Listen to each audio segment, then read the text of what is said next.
Hello everyone, this is Club 10M Plus's exciting new podcast that's here for you. We are all about stories, new developments and learning about individuals. Our hope is that you will join us every week to hear about our distinguished guests. We hope to inspire you, bring you laughter and make you reflect. Our guests come from all walks of life and primarily they want to share their stories. Not sure about you, but I love a good story. So Club 10M Plus have devoted their time to creating these podcasts, to sharing great ideas and stories and much more. So tune in every week to make sure that you don't miss out. It could be you next week. Want to know more? We want to hear your stories. So sign up and be our next guest.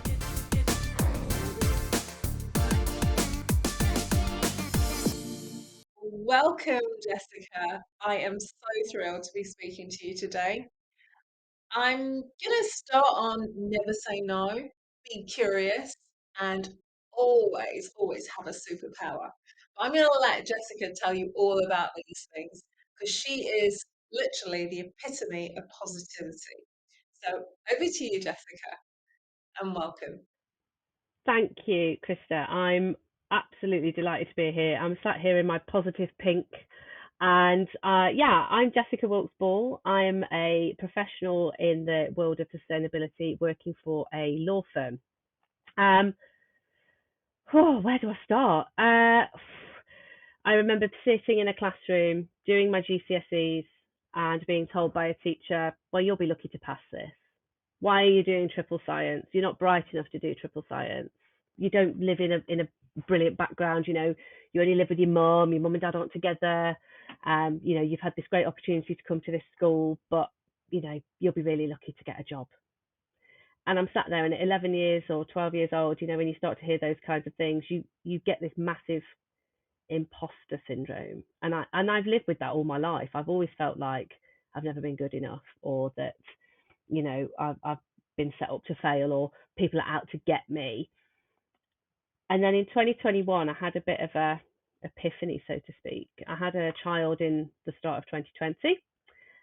So then COVID happened, and my whole world was completely and utterly turned upside down. I'd got a new baby. My husband was at home. My stepson was at home. The world was upside down.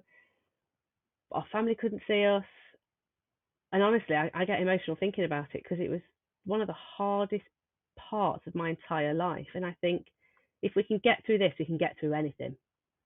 And looking back now, actually, I heard my husband talking to someone yesterday, and he said, actually, we're so lucky to live where we do because we've got woodlands, we've got the most beautiful bits of Shropshire that we can enjoy. And we spent so long exploring those areas. Our son thrives outdoors and he loves the outdoors. He loves animals. He loves nature. Would he have appreciated all of that if it wasn't for having to live at home for so long during those lockdowns? We spent more time together. My husband got to bond with our son more. We got to bond together as a blended family more. I think it takes a long time sometimes for a penny to drop. And then when it does, it's like almost like a £50 note dropping on you because you're like, wow, how amazing are we that we got through this? And we're now sat here in this wonderful bubble of positivity and happiness. And it's almost like it's gone by in a blur. And then last year, I was determined to get a new job. I was in a bad place work wise, and I really wanted to find something. And I set myself a goal of having a new job by December. And I went for jobs. I got to the final two. I was told I was an amazing candidate, but somebody had a little bit more experience, or I was too experienced.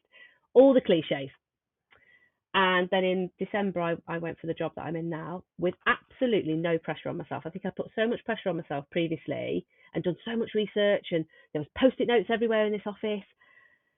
And I went, do you know what? I'm just going to be me because that's who they want. They want me for me, but they also want me for my skills. So take a breath, manifest it in, as my friend said. And I went into this interview with no expectations. And a day later, they offered me the job. And I'm sat here now. Oh, I was 40 in February.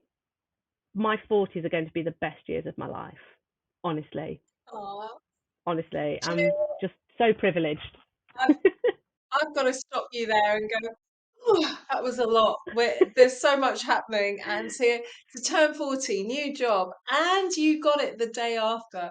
And, so much that we need to be grateful for. And the fact that you've got such a strong family unit as well now, and you can build on that and take that forward. Okay, right. I'm ready. Part two, the new job. So I finished for Christmas, and then come January, I walked into this new job, and it's like I've never not been anywhere else. And I'm really trying not to get emotional, Krista, because I don't often get to have these really frank and honest conversations, but I'm able to bring my whole self to work.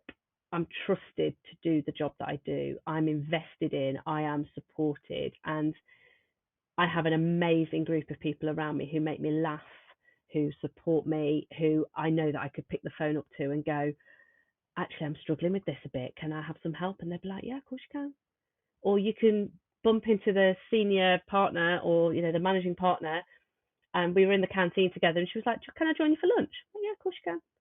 So if that tells you about the culture of a firm, that you can sit and have lunch with somebody who is really important but actually has time to spend with their staff, I think is a massive, massive cultural shift.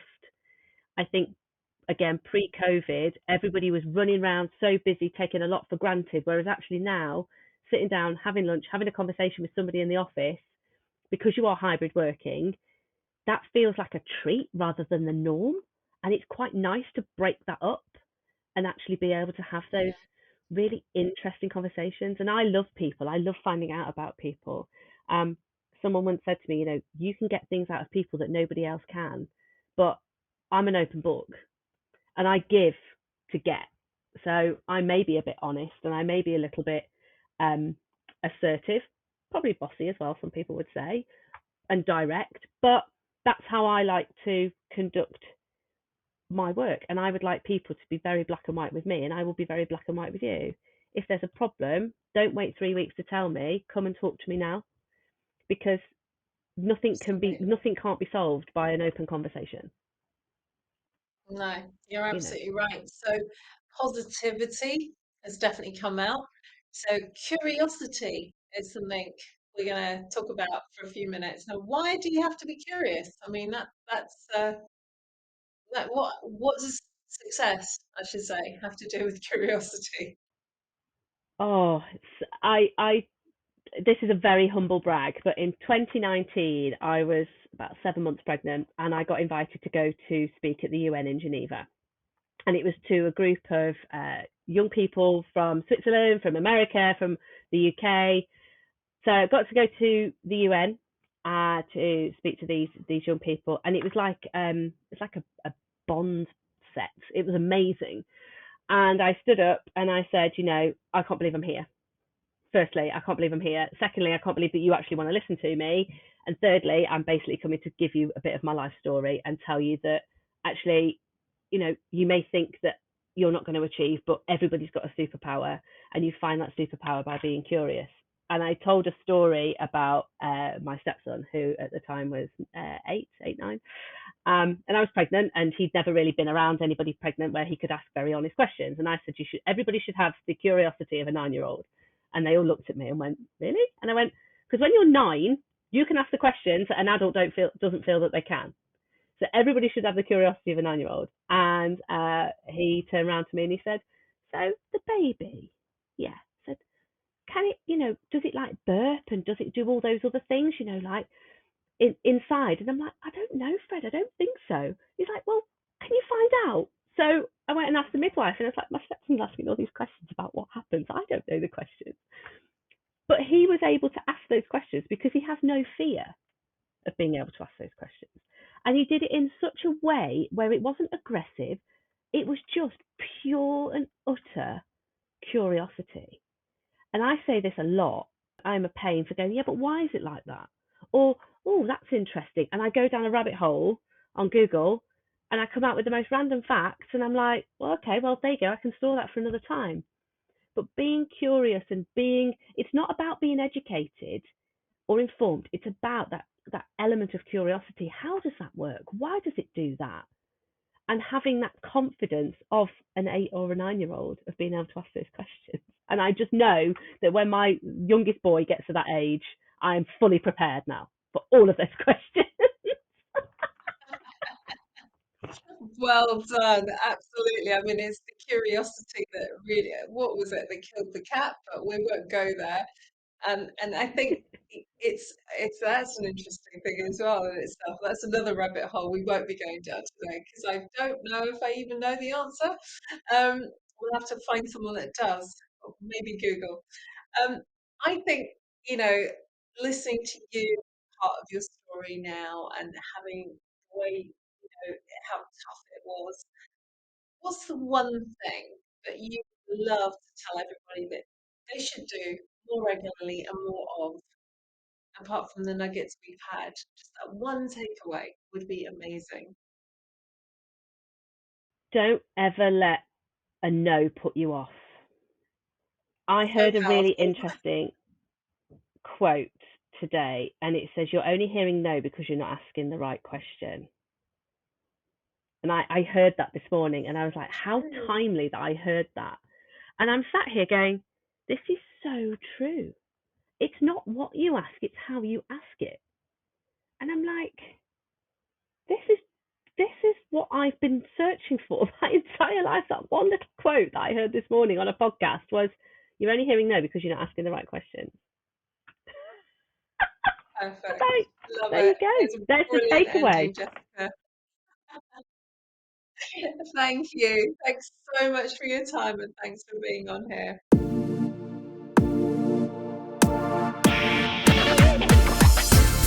Hello, everyone. This is Club 10M Plus's exciting new podcast.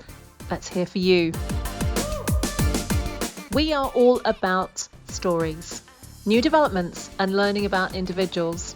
Our hope is that you will join us every week to hear about our distinguished guests. We hope to inspire you, bring you laughter, and make you reflect. Our guests come from all walks of life, and primarily, they want to share their stories. Not sure about you, but I love a good story. So Club 10M Plus have devoted their time to creating these podcasts, to sharing great ideas and stories, and much more. So tune in every week to make sure that you don't miss out. It could be you next week. Want to know more? We want to hear your stories, so sign up and be our next guest.